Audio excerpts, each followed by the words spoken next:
Okay. Hi everyone, welcome. It's kind of nice to be able to gather finally after all these months, have family together. So, I'll start. How we're going to work this is I've got some things to say, and then pass it off, open mic to whoever wants to sing. All right, it's been almost 2 years since we started to see some early coverage of an illness in Asia that has subsequently challenged us in ways the world hasn't seen in a century. Within a week of Dad's 96th birthday, the world as we know it changed forever. Since then, we've had to adapt to what's become a new normal.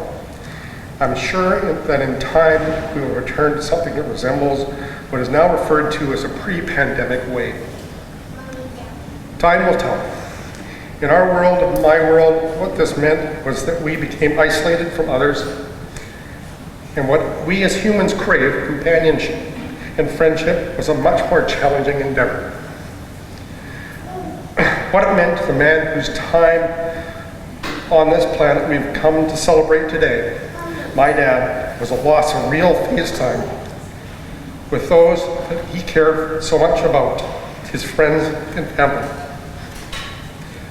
During the last months of his life, he had been following the development of vaccines to combat COVID and was looking forward to once again being able to interact on a personal level with his friends and family. Sadly, he died 2 months before he would have been able to get his first shot. Of course, in a pre-pandemic year, his celebration of life would have occurred in January, after the interment of his ashes beside his wife Jean, outside there.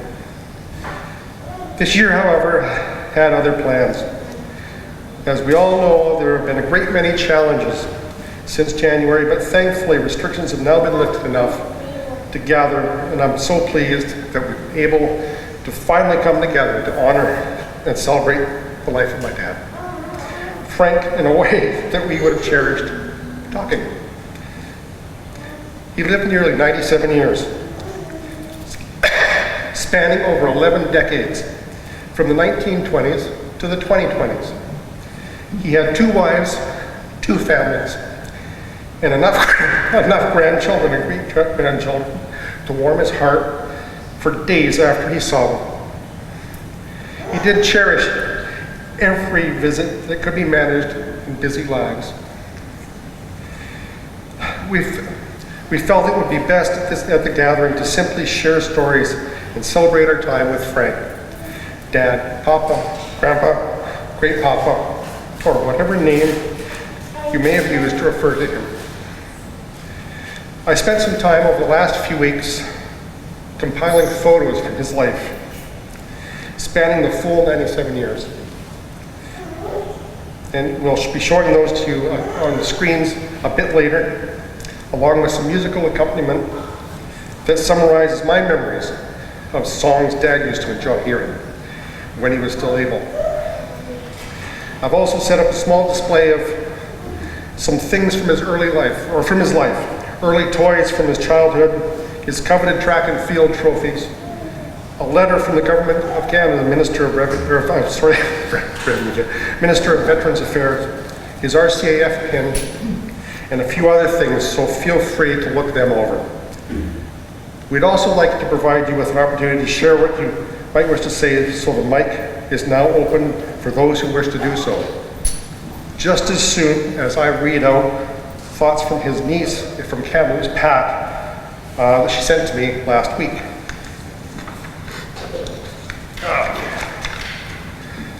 Uncle Frank. I want to start by saying Uncle Frank was one of my favorite people, and I always look forward to his visits, and of course his stories, whether they be about logging on flying into remote places looking for the perfect pole, politics, or fishing.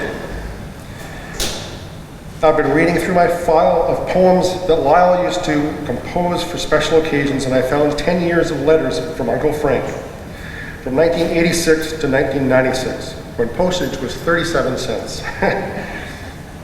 They make interesting reading. From his wife's Jean's, from his and Jean's many trips to fish stories, start again. They make interesting reading from his and Jean's many trips to fish stories. And without the photos he enclosed, they may have been just stories. It appeared from his letters that only big bar, 20-inch or longer fish would suffice. When he and Jean bought the motorhome, they considered two things. It would be better than the greenhouse for my dad to sit down and wait for them to get home, and the second reason being that the roof wouldn't cave in like the tent was prone to do when the early snow hit at Big Bar.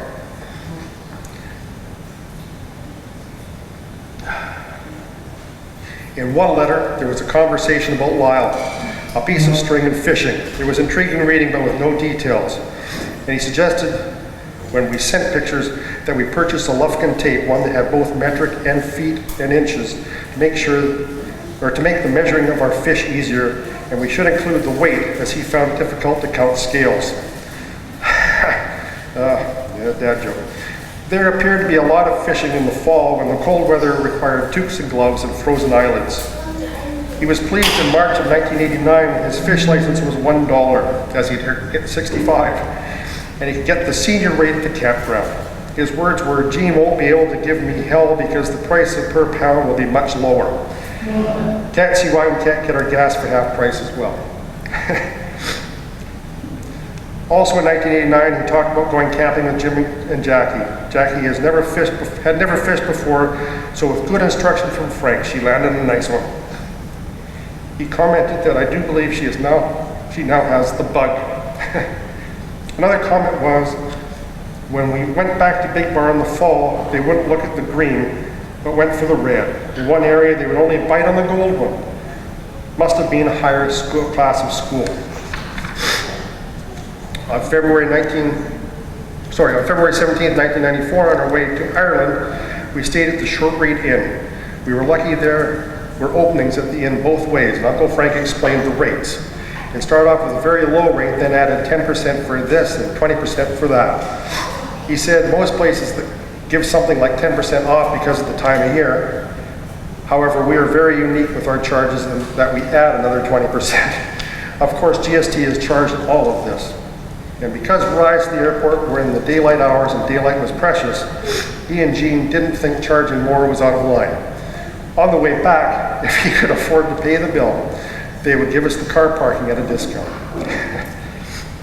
Another time, my dad and I reserved a room in May for a father and daughter trip to Vancouver and the island. Frank said they had father-daughter couples before. I'm not going to say that part. He also wondered how we'd be paying, hopefully not with a bag of new $2 coins. And as the ICBC rates had gone up, there would be an increase in the airport pickup rates. Also, they were renovating the main bathroom, but if it wasn't finished in time, he had the old yellow toilet set up in the back deck. Jean refuses to use it, but it should be in fine shape considering it's May weather. Those are a few excerpts from letters that show Uncle Frank was a truly special man with a wonderful sense of humor. It was an awesome privilege to know him and Aunt Jean. Pat Munro. And that's all I have to say. Doc, you can start. Get out of the way.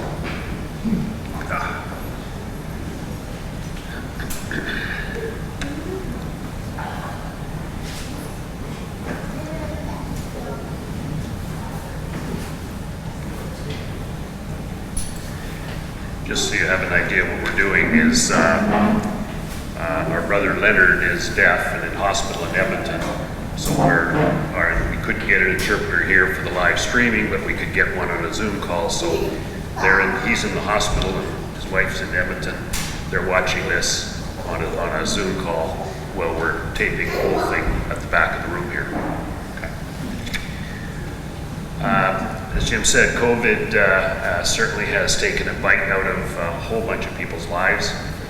And certainly it was a struggle for Frank, Papa, Grandpa, a very social person that ultimately with COVID and the restrictions could not be as sociable as with not just here but with everybody as he would like to have been. Also, as a result of COVID, we're doing this today, and it's almost a year since he actually passed away. And as I was thinking back to that, I thought, the things I'm going to miss, I've already missed and can talk to without having to think about it. First of all is politics. Frank Papa never liked to talk politics much. And it was a case of whenever we got together, whoever walked in the room first and could get out, your friend Justin or your friend Christy, and now you knew which side you were on to have the discussion, argument, whatever. We probably saw eye to eye, but it's much more interesting if you're on opposite sides of the fence and can talk about it. That went on, and it would usually end up in a story of Frank Papa's politics when he was in office on the island, so it had its points. The other thing I'll miss is discussion about the garden. What's wrong with your tomatoes when mine are doing so well? How come yours aren't and mine aren't? How do we get a full row of potatoes and my God, they're doing something to the corn because I've had to replant it 4 times now. That and keeping up with which animal was doing what to them this time, a raccoon or a squirrel, whatever that was taking 6 cobs of corn when they could just take 1. That and he was very, was bound and determined that I was going to get beans. They're my least favorite vegetable. But I always knew how good the crop was doing, and the second planting was already in, and the second, etc. I never was forced to have any, thank you. And of course, we will miss the ongoing battle of the squirrel and the bird feeder. Between the slingshots and the ropes on there and the various methods and Frank spent to try and thwart the squirrels from being on the bird feeder, which was, the birds liked it, but the squirrels did too. It was always an issue, okay, what's happened this week?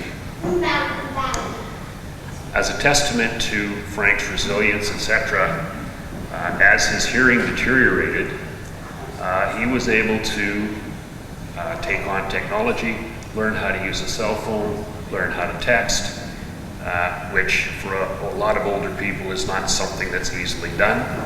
And I'm sure he communicated with a lot, I know he did, communicated with a lot of you via text. And I kudos to him for doing that. And the next best thing for me, again being technologically challenged, was when he discovered that with his cell phone, you could get the little thing that goes around your neck, and it goes straight to your hearing aids. We could now sit on the phone for an hour and a half and actually have a conversation, just like we would have one here. I'm going to miss a whole lot of things. Obviously, there's camping trips, there's fishing trips. Not that I was a fisherman, but certainly hearing about them. And as I said, I've already missed a bunch of them, and I just know we'll be thinking about them at family dinners. Be 1 or 2 less potatoes in the pot. He did like his potatoes. However, we will miss him. That's all I have to say. If anybody else wants to come, say anything.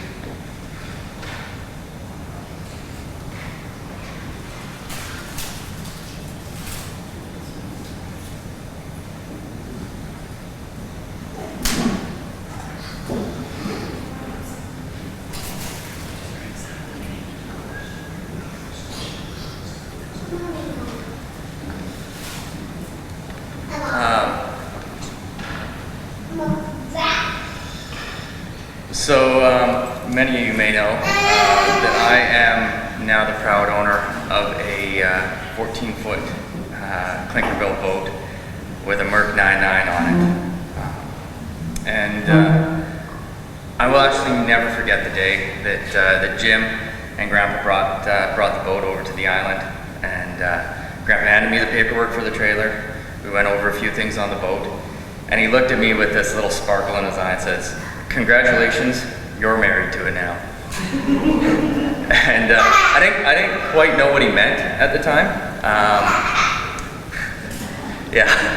until I started to try to learn how to maintain an old wooden boat. And in that process, I've learned a lot about the boat, but I've also learned a fair bit about my grandfather. Every time I go to do something on the boat, there's coffee cans hidden everywhere, and it's not a big boat, right? But there's literally, like, you crawl under the bow, and there's a bunch of coffee cans in there, and they're all full of stuff, right? A lot of things that that I had assumed was, just coffee cans full of nuts and bolts and this sort of thing. Everything in that boat he had for a specific reason, and there's so many times when I've been trying to do something with it that I'm like, my grandfather was a genius.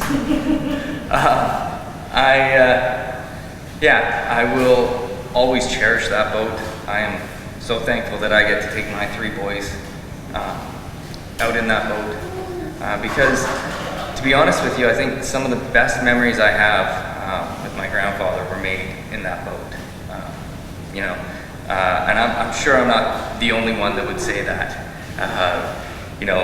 I will never forget being woken up by him, because I had fallen asleep. I think I fell asleep every time we went fishing on Big Bar or Watch Lake. But I'd fallen asleep in the bottom of the boat.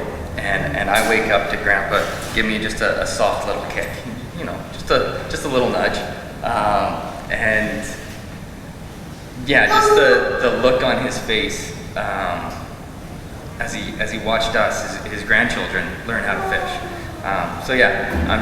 I'm thankful for all the memories. Again, I'm thankful for, in the last few years, being able to reconnect with them.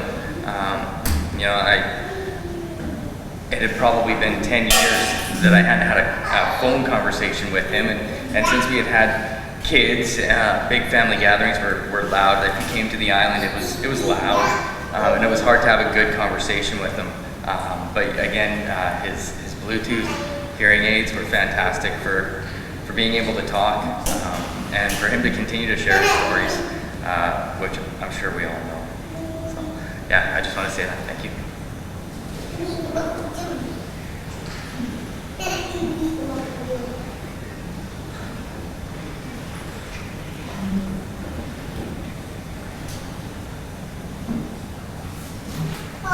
Anybody else that wants to say anything? I just have a short story. And my name is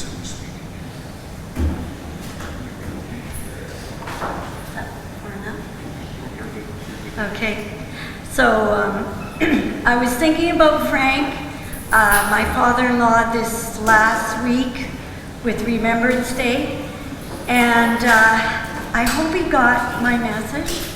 And because Frank was always, when he was telling us about doing a service in Manitoba, he was very young when he signed up. He was 17. So think about 17-year-old boys now.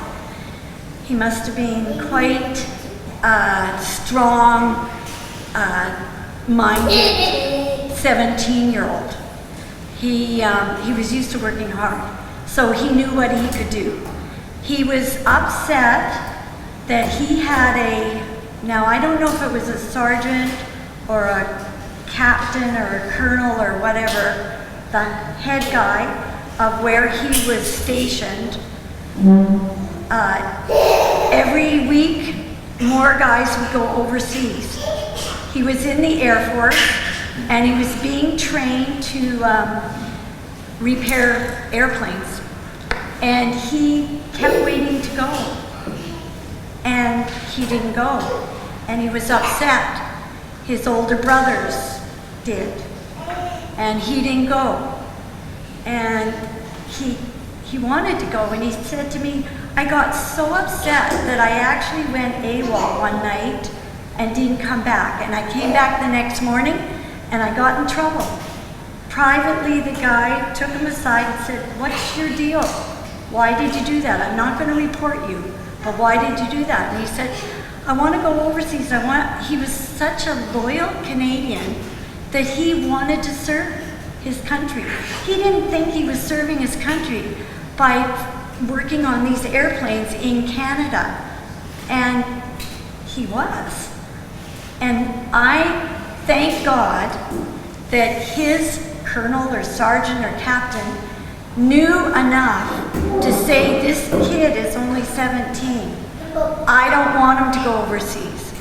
So therefore, we should give thanks to that person that decided to keep Frank at home in Canada, serving, because we got to have him for almost 97 years, and that was awesome. He was a really good father-in-law. He helped me out after Art passed. He said, I want to, I think these dangerous trees in your yard should take them down, Sue. I think we'll walk around and figure out which ones, he cared.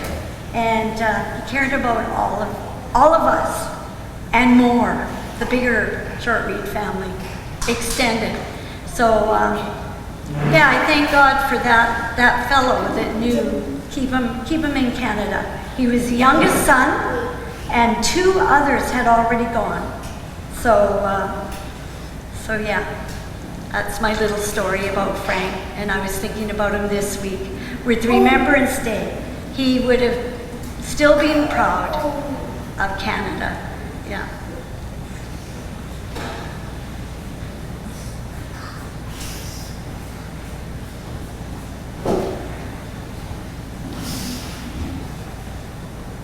Anybody else want to share anything?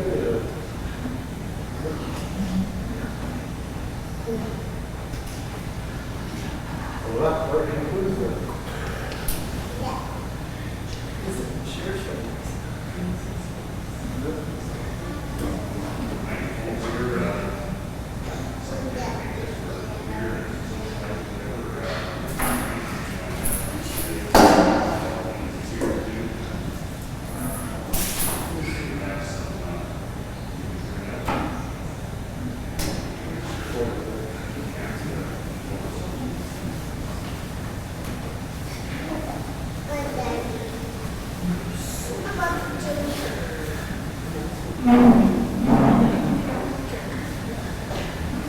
Okay, at this point, nobody else had anything to say.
hopefully remember what you requested, and it's take the whole thing, okay? It's the way it has to be served these days.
Sit